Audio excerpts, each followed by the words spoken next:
svømmet. De 6 svømmer, der var der, de store, de har svømmet 12 km, 521 meter. Det må sige, så det er rigtig flot. Og de penge, de trækker ud af sponsorerne, eller det er sponsorerne velvilligt yder for den indsats, de har svømmet, det er for bare det enkelt heat på 24.913,25 øre. Det vil sige, at vi har 3 af de store heat på 24.000 i dag. Det er super flot. Giv dem en hånd.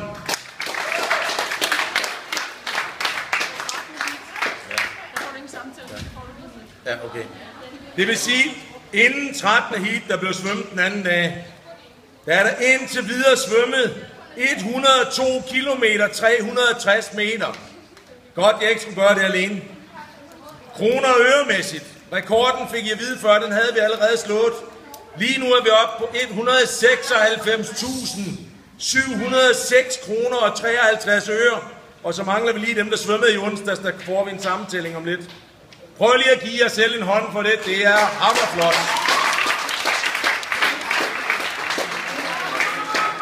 Heat nummer 13. Heat nummer 13, piger.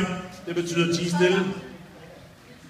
De svømmede i onsdags 5.186 meter. Det er uden Josefine, der har talt med på den anden, ikke også? Jo. Ja, 5.186 meter. Og der var sponsor for dem på 2.326,5, der så blev regnet ind oven i det andet beløb her. Så har jeg en seddel mere, den aller sidste seddel, jeg får overrakt her. Det er i alt. Og så skal vi stadigvæk lige huske de der 5, der var syge, der kommer i næste uge eller om 14 dage. Er der svømmet 107 km 546. Og vi er oppe på 199.033 kroner og 3 øre, så vi får et fuldt glas eller et fuldt sponsormeter her. Det er så sejt.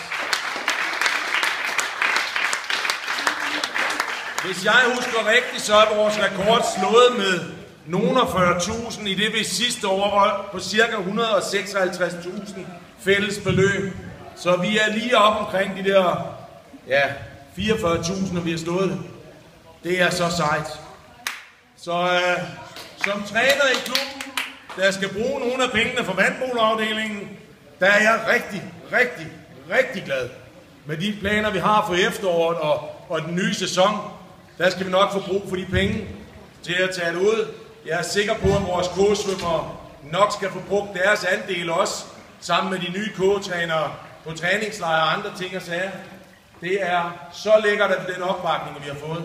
Tusind tak, og jeg tror, at støtteforeningen måske også lige vil sige tak for i dag. Ikke, Morten? Jo, det er nok mig. Ja, vi skal lige have fyldt op.